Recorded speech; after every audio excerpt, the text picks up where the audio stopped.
Itu keren. Kehidupan dalam rencana Tuhan. Pendiri Microsoft menyatakan penyesalan terbesarnya. Apakah itu? Dalam wawancara di perusahaan modal Ventura Village Global, Bill Gates mengatakan kesalahan terbesar yang pernah ada adalah kesalahan manajemen apapun yang saya lakukan yang menyebabkan Microsoft tidak seperti Android. Apa maksudnya? Ketika handset Android pertama kali muncul pada tahun 2008, platform mobile Google menjadi alternatif terbuka untuk iPhone yang dirilis pada 2007.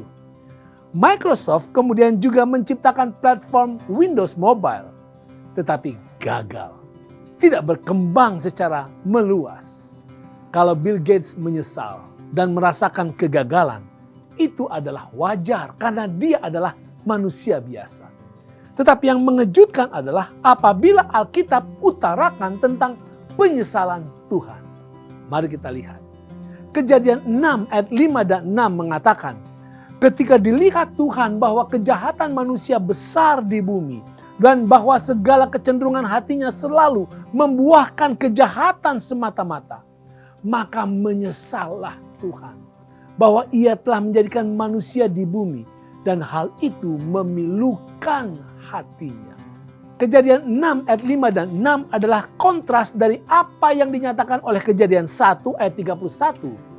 Pada puncak penciptaan bumi, ketika itu Tuhan melihat dan menilai dan berkesimpulan bahwa segala yang dijadikannya itu sungguh amat baik.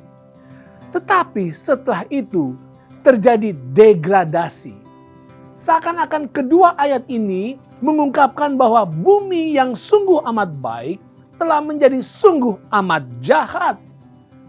Nah, Kejadian 6 ayat 6 kemudian mengatakan, maka menyesallah Tuhan bahwa ia telah menjadikan manusia di bumi.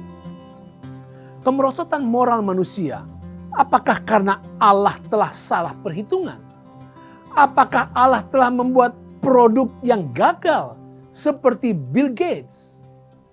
Perhatikan saudara. Yang pertama, Alkitab banyak menggunakan anthropomorphism, yaitu penggunaan gaya bahasa manusia untuk mengungkapkan sesuatu yang bukan manusia, termasuk Allah. Seperti misalnya disebutkan Allah cemburu. Benar Allah sakit hati apabila umatnya menyembah ilah lain. Tetapi itu bukan cemburu yang posesif. Terus Tuhan memberikan hak memilih kepada setiap orang.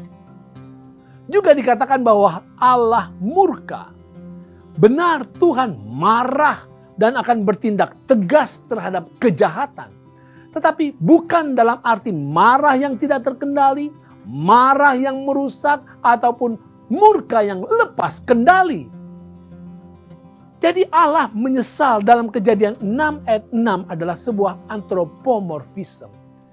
Jangan kita artikan dalam batasan pemikiran manusia. Yang kedua, poin utama dari penyesalan Allah adalah bahwa Allah sungguh sedih. Kejahatan manusia memilukan hatinya. Manusia tidak melakukan seperti yang direncanakannya. Dan ini penting. Kejahatan manusia bukanlah hal yang Tuhan rencanakan. Ada yang katakan, oh itu sudah nasib. Oh kejahatan itu sudah kehendak Tuhan. Tidak saudara, tidak. Setiap kejahatan bukan rencana Tuhan. Tuhan sedih setiap kali melihat perbuatan dan melihat rancangan manusia yang jahat. Yang ketiga, Tuhan menyesal artinya bahwa Tuhan bertanggung jawab. Tuhan tidak tinggal diam. Itulah sebabnya Tuhan mendatangkan air bah untuk menghambat laju perkembangan kejahatan yang semakin mengerikan. Yang keempat, penyesalan Tuhan pada puncaknya adalah Tuhan berkomitmen. Yaitu di dalam Kejadian 9 ayat 14 dan 15 mengatakan, apabila kemudian kudatangkan awan di atas bumi dan busur itu tampak di awan, maka aku akan mengingat perjanjianku yang telah ada antara aku dan kamu serta segala makhluk yang hidup, segala yang bernyawa, sehingga segenap air tidak lagi menjadi air bah untuk memusnahkan segala yang hidup. Saudara, pelangi adalah komitmen Tuhan bahwa Tuhan akan terus melindungi bumi. Ini juga dapat berarti bahwa Tuhan akan tetap melindungi ras manusia, melindungi Anda dan saya. Saudara, Tuhan tidak pernah menyesal atas keberadaan Anda dan saya di atas muka bumi ini. Benar, Tuhan menyesali setiap perbuatan jahat yang kita lakukan. Tetapi pelangi mengingatkan kita bahwa Tuhan siap mengampuni dan mempertahankan keberadaan kita. Bahkan Tuhan siap memberikan hidup kita penuh warna-warni yang indah apabila kita menjadi seperti Nuh yang senantiasa mencari, bergaul, dan menjadi sahabat setia bagi Tuhan. Itu keren.